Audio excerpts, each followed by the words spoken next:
Hello everyone, आप सभी का हमारे इस YouTube channel Shubham Khadka virtual classroom पे स्वागत है। जैसा कि लास्ट क्लास के अंदर हमने बीएससी पार्ट थर्ड में डायनेमिक्स बुक में tangential and normal velocity and acceleration के डेरिवेशन देखे थे। आज की क्लास में हम इसके आगे कंटिन्यू करते हुए tangential and normal velocity and acceleration पे डिपेंड करते हुए कुछ एग्जाम्पल्स देखेंगे। यदि आप में से हमारी क्लास के अंदर कोई नया है तो हमारी वीडियोस को अपने फ्रेंड्स के साथ शेयर करें और साथ ही हमारे चैनल को सब्सक्राइब करें। इससे पहले की वीडियोस में जो हम कवर कर चुके हैं वो ये कवर कर चुके हैं। हमने टेंजेंशियल वेलोसिटी यानी कि स्पर्श रेखीय जो वेग निकाला था वो निकाला था ds अपॉन dt। उसके बाद हमने नॉर्मल वेलोसिटी यानी कि अभिलंबिक वेग, और अभिलंबिक वेग जो निकाला था वो हमने निकाला था 0। उसके बाद हमने टेंजेंशियल एक्सेलरेशन यानी कि स्पर्श रेखीय त्वरण, और स्पर्श रेखीय जो त्वरण निकाला था वो निकाला था D square S upon D T square. और इसके बाद में हमने नॉर्मल एक्सेलरेशन यानी कि अभिलंबिक त्वरण जो निकाला था वो निकाला था V square upon rho, where rho is equal to D S upon D psi यानी कि वक्रता त्रिज्या। ये चार डेरिवेशन हम देख चुके थे। पेपर में इन डेरिवेशन से सीधे क्वेश्चन आते हैं, पेपर में इनके डेरिवेशन भी पूछे जा सकते हैं या इन पे डिपेंड करते हुए एग्जाम्पल भी पूछे जा सकते हैं। यदि आपने ये वीडियोस नहीं देखी हैं तो पहले प्लेलिस्ट के अंदर जाके ये वीडियोस देखें, उसके बाद आपको आज की क्लास बड़ी आसानी से समझ में आएगी। अब चलते हैं आगे की तरफ।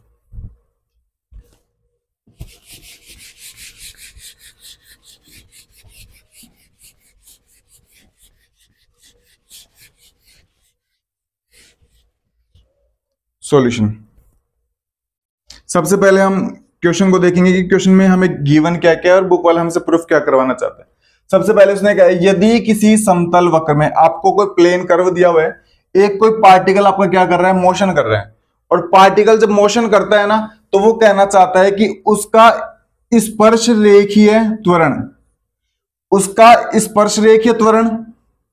और साथ ही उसका अभिलंबिक त्वरण, स्पर्शरेखीय त्वरण और उसका अभिलंबिक त्वरण सदैव कांस्टेंट रहते हैं। सदैव कैसे रहते हैं? अचर। तो बुक वाला कहना चाहता है जब कोई पार्टिकल किसी प्लेन कर्व के अंदर मोशन करता है तो उसके टेंजेंशियल एक्सेलरेशन और उसका normal acceleration is always constant. सदैव कैसे रहते हैं?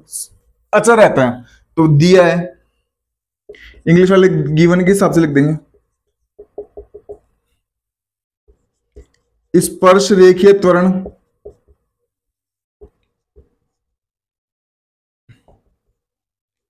स्पर्श रेखीय त्वरण उसने कितना दिया है? अचर दिया है। और स्पर्श रेखीय त्वरण अभी हम लोगों ने देखा कितना था? D square S upon D T square. अब इसको कुछ ना कुछ कांस्टेंट मानना है तो मैं मान लेता हूं उसको ए। कुछ भी कांस्टेंट मान सकते थे, इक्वेशन नंबर 1। अब चलते हैं आगे की तरफ। तथा उसने क्या दिया है? अब विलंबिक त्वरण भी कैसा है? अचर है, यानी कि नॉर्मल एक्सेलरेशन। अब विलंबिक त्वरण बुक वाला कहना चाहता है कि अब विलंबिक त्वरण भी कितना होता है? अचर होता है। अब विलंबिक त्वरण का आप डेरिवेशन देख चुके, कितना होता है? V square upon rho. ये भी कांस्टेंट है तो इसको कोई दूसरा कांस्टेंट मान लो, इक्वेशन नंबर। इतनी कहानी सबको समझ में आती है। ये तो हो गया हमें गिवन में। अब बुक वाला कहना चाहता है तो सिद्ध कीजिए कि हमें सिद्ध क्या करना है कि अगर पार्टिकल मोशन करता है ना तो मोशन करने के बाद जो एंगल बनता है, शाई क्या बनता है? एंगल। तो वो एंगल इतना आना चाहिए। टी समय में यदि पार्टिकल मोशन करता है ना तो जो मोशन करने पे जो एंगल बनता है शाई, वो इतना आना चाहिए। जब हमने डेरिवेशन किया था तो मैंने आपको बताया था कि शाई कौन सा एंगल होता है? पॉइंट पी जो लिया जाता है कर्व के ऊपर, वो पॉइंट पी के ऊपर टेंजेंट लाइन एक्स एक्सिस के साथ जो एंगल बनाती है ना, वो एंगल कौन सा एंगल कहलाता है? शाई एंगल कहलाता है। तो बुक वाला कहना चाहता है टी समय पे उसका जो एंगल बनना चाहिए ना वो कितना बनना चाहिए? Psi is equal to A log 1 plus BT. हमें ये क्या करना है? प्रूफ करना है। अब चलते हैं आगे की तरफ। इतनी बातें गिवन है और प्रूफ ये करना है कि शाई बराबर ऐसे कुछ लेके आना है समीकरण 1 से।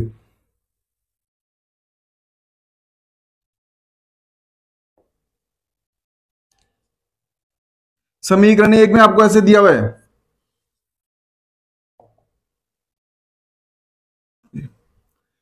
क्या दोनों तरफ का समाकलन कर दे? दोनों तरफ का क्या कर दे? समाकलन। दोनों पक्षों का समाकलन करने पर, दोनों पक्षों का इंटीग्रेशन बोथ साइड। अगर आप इस तरफ का समाकलन करते हो तो इधर तो आ जाएगा, समाकलन करोगे तो ds अपॉन dt सिर्फ, क्योंकि ये कट जाएगा अवकलन का साइन। उसका करोगे तो कितना आएगा? 80 प्लस कोई ना कोई कांस्टेंट और आएगा, तो b कांस्टेंट हम काम में ले चुके तो c काम में ले लें, तो 80 प्लस कितना आ जाएगा? c। इक्वेशन नंबर, यहां तक किसी को कोई दिक्कत है क्या? देख लो एक बार ध्यान से। दोनों तरफ का समाकलन किया तो इधर तो ds अपॉन dt, उसका किया तो कांस्टेंट का कितना होता है? 80, क्योंकि t के रेस्पेक्ट में करेंगे, और उधर कितना आ जाएगा? c। यहां तक सबको क्लियर है? अब समीकरण नंबर 2 से, समीकरण 2 को निम्न प्रकार से लिखा जा सकता है। समीकरण 2 को निम्न प्रकार से क्या किया जा सकता है? लिखा जा सकता है। v स्क्वायर अपॉन रो है, तो क्या इसको मैं ऐसे लिख सकता हूं क्या? v product v upon rho, और रो की जगह क्या मैं ds अपॉन डी शाई लिख सकता हूं? इज इक्वल टू बी, क्योंकि हम जानते हैं कि जो रो हमारा होता है ना, वो किसके इक्वल होता है? ds अपॉन डी शाई के। वक्रता त्रिज्या होती है रो, और वक्रता त्रिज्या किसके इक्वल होती है? ds अपॉन डी शाई के। तो रो की जगह कितना लिख दिया? ds अपॉन डी शाई। आगे चलते हैं, इधर देखो ध्यान से। ये जो v है, v एक v, ये ds अपॉन dt है, v किसके इक्वल होता है आपका? v ds अपॉन dt के इक्वल होता है। तो इसको क्या मैं v लिख सकता हूं क्या? ये फिर ऐसे कर लो, इसको ऐसे कर लो कि v ds upon dt upon ds upon D psi is equal to v। और लिखना चाहो तो लिख के बता भी दो यहां पे कि जो हमारा v होता है ना, वो किसके इक्वल होता है? ds अपॉन dt के। क्योंकि अगर कोई पार्टिकल मोशन करता है तो उसका अभिलंबिक वेग तो सदैव क्या रहता है? 0 रहता है। तो उसका जो फाइनल वेलोसिटी आती है ना, उसको स्पर्शरेखीय वेग के बराबर ही आती है, और स्पर्शरेखीय वेग कितना होता है? ds upon dt। तो v किसके इक्वल हो जाता है? ds अपॉन dt के, क्योंकि अभिलंबिक वेग कितना रहता है? 0 रहता है। अब इधर ध्यान से देखो, क्या इस ds से ये ds कैंसिल होगा? नहीं होगा? होगा। तो ये कितना बना देगा? v, ये d शायद तो चला जाएगा ऊपर, और ये dt कहां जाएगा? नीचे। इज इक्वल टू कितना बन जाएगा? b। ये वैल्यू क्या मेरी v के इक्वल है? नहीं है। ये वैल्यू मेरी v के इक्वल है, क्योंकि ds अपॉन dt किसके इक्वल होता है? v के। तो ये मान उठा के रख दे यहां पे। यहां तक प्रॉपर दिखाई दे रहा है सबको? तो समीकरण, इसको 4 नंबर दे दो एक बार के लिए, इसको 4 नंबर दे दो। समीकरण 3 व 4 से, समीकरण 3 व समीकरण 4 से, तो ये मान उठा के रख दो यहां पे। तो 80 plus C D psi upon D T is equal to B, और यहां से ऐसे लिखा जा सकता है कि d psi upon D T is equal to b 80 plus c लिखा जा सकता है इसको ऐसा। और यहां पे इसको ऐसा लिखा जा सकता है कि d psi is equal to b 80 plus c और product d t. Equation number 5। एक बार अगर आप ध्यान से देखें तो ये जो बुक वाला प्रूफ करवाना चाह रहे हैं ना, एक तो इसमें शाई आ रहा है और एक टी फंक्शन आ रहा है, शाई और टी। और हमने भी इधर ध्यान से देखो, एक तरफ शाई फंक्शन को ले आए और एक तरफ किसको ले आए? टी के फंक्शन को ले आए। तो लगभग हम क्या कर रहे हैं? सही कर रहे हैं। तो जैसा हमें प्रूफ करना था ना, एक तरफ शाई लाना था और एक तरफ टी लाना था, तो एक तरफ हम डी शाई ले आए और एक तरफ क्या ले आए? D T. और अब दोनों तरफ को क्या कर देंगे? समाकलन कर देंगे। दोनों तरफ का समाकलन करने पर, दोनों तरफ का समाकलन करने पर, इसका समाकलन करोगे तो कितना बनेगा? इंटीग्रेशन करोगे तो साई, और 1 अपॉन एक्स का कितना होता है? log x। तो b तो कांस्टेंट, और इसका कितना हो जाएगा? log 80 प्लस सी, 80 प्लस सी। लेकिन 80 प्लस सी का फिर से होगा, और 80 प्लस सी का तो सी तो कांस्टेंट का 0, और 80 का कितना बनेगा? a, और डिवाइड लग जाएगा a का। इंटीग्रेशन सबको करना आता है ना। और प्लस कोई ना कोई कांस्टेंट आएगा, और log की टर्म में है तो log d ले लो कांस्टेंट। इधर लिखा हुआ दिखाई दे रहा है क्या? एक बार देखना, इधर लिखा हुआ दिखाई दे रहा है क्या? यहां तक लिखा हुआ इसको क्या ले लिया, log d। यहां तक किसी को दिक्कत है कि पहले एक बार ये बताओ, यहां तक प्रॉपर ठीक है। Equation number 6। अब इधर ध्यान से देखो एक बार, जो हमें लेके आना था लगभग लगभग तो मैच कर रहा है। इधर शाही चाहिए था, इधर भी ऐसा कुछ लाना है, थोड़ा बहुत तो मैच कर रहा है। अब एक काम करते हैं, अब हम यहां पे लगाएंगे कंडीशंस। कंडीशंस ये लगाएंगे जब मेरे कण ने चलना प्रारंभ ही नहीं किया, जब मेरा t कितना है 0, जब मेरे कण ने चलना प्रारंभ ही नहीं किया मतलब मेरा समय कितना है 0, तो मेरा शाही एंगल भी कितना होगा 0 ही होगा। कोई जब कण चलना ही प्रारंभ नहीं करेगा तो कोई एंगल बनेगा क्या, नहीं बनेगा। और इन कंडीशंस का यहाँ पे क्या करेंगे उपयोग, तो यहाँ पे यूज करोगे तो शाही कितना रखोगे 0, इधर कितना आएगा b/a, t की जगह 0 रखोगे और t की जगह 0 रखने पे कितना बना देगा log c, और प्लस का कितना बना देगा log d, और यहां से log d की वैल्यू कितनी आने वाली है -b/a log c, और ये इक्वेशन नंबर बन जाएगी आपकी 7। ये नीचे तक लिखा हुआ दिखाई दे रहा है क्या, एक बार देखना है एक बार लास्ट, ये नीचे लिखा हुआ दिखाई दे रहा है कि यहां तक लिखा हुआ दिखाई दे रहा है, यहां तक तो दिखाई दे रहा है ना यहां तक। तो ये log d is equal to -b/a log c। अब एक काम करते हैं, log d की वैल्यू पुट कर देते हैं इक्वेशन नंबर 6 में, इसको हटा दें।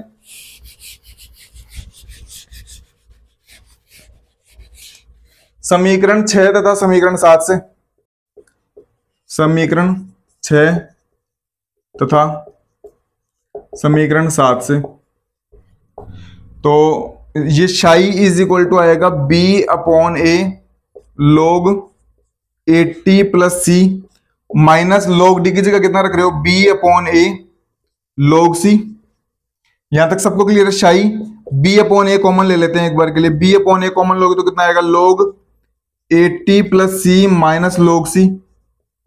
यहां तक सबको क्लियर है। शाई इज इक्वल टू b/a, यहां पे log m minus log n कितना होता है log mn होता है, log mn कितना आएगा 80 + c/c।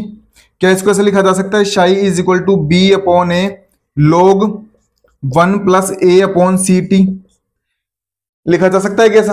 अब लगभग लगभग चीजें मैच कर रही हैं, बस b/a की जगह तो a आ रहा है और a/c की जगह कितना आ रहा है b। तो एक काम करते हैं, लेट हम मान लेते हैं इस स्मॉल, क्योंकि ये कांस्टेंट ही तो है तो इसको नया कांस्टेंट मान लेते हैं, कहां दिक्कत है। b और a हमारे कांस्टेंट ही तो थे, इसको नया कांस्टेंट मान लिया तथा और a/c को नया कांस्टेंट क्या मान लिया b, a/c को क्या मान लिया नया कांस्टेंट b मान लिया, और ये मान इसके अंदर क्या कर देते हैं पुट कर देते हैं। तो psi is equal to a log 1 + bt, और चेक करके देखो क्या हमें ये प्रूफ करना था क्या, एक बार चेक करके देखो ये लाना था क्या, psi is equal to a log 1 + bt, ये प्रूफ करना था। तो ये हमने क्या कर दिया प्रूफ कर दिया। यहां तक सबको क्लियर है क्या। ये एग्जाम्पल यहाँ पे क्या होता है फिनिश होता है। इस एग्जाम्पल के अंदर जो सबसे इंपॉर्टेंट बात थी ना वो ये थी, उसने कहा कि आपका स्पर्शरेखीय त्वरण कैसा है कांस्टेंट, तो स्पर्शरेखीय त्वरण को मैंने कितना मान लिया कांस्टेंट। दूसरे कलर से दिखा देते हैं एक बार फिर से। उसने कहा कि आपका टेंजेंशियल एक्सेलरेशन यानी कि d² s/dt² कैसा लेना है कांस्टेंट, इक्वेशन नंबर 1। फिर उसने कहा कि विलंबित त्वरण यानी कि नॉर्मल एक्सेलरेशन को भी कितना लेना है कांस्टेंट, यानी कि v²/ρ को भी कितना लेना है कांस्टेंट, इक्वेशन नंबर 2। फिर उन्होंने कहा कि जो आप शाई एंगल बनता है ना उसका मान इतना आना चाहिए। तो इन दोनों का यूज करते हुए और मैंने कैसे भी जुगाड़ लगाते हुए इंटीग्रेशन वगैरह करते हुए ये फाइनल रिजल्ट तक हम क्या हुए पहुंच गए। मैं उम्मीद करता हूं कि ये एग्जांपल आपको समझ में आया होगा। आप पहले डेरिवेशन देखते हुए यहां तक पहुंचे, आपको बड़ी आसानी से सारी चीजें क्लियर होंगी। और ये एग्जाम्पल पेपर में बहुत बार पूछा गया है। हम हमारी क्लास के अंदर उन एग्जाम्पल्स को उठाने की कोशिश करते हैं जो इंपॉर्टेंट होते हैं हमारी नजर में या प्रीवियस ईयर एग्जाम्पल्स रहते हैं। इनके अलावा भी यदि किसी एग्जाम्पल में आपको दिक्कत आती है तो आप हमसे कमेंट बॉक्स में पूछ सकते हैं, और साथ ही आप हमारी वीडियोस को अपने फ्रेंड्स के साथ अधिक से अधिक शेयर करें। आप सभी छोटे भाई बहनों का धन्यवाद। Thank you.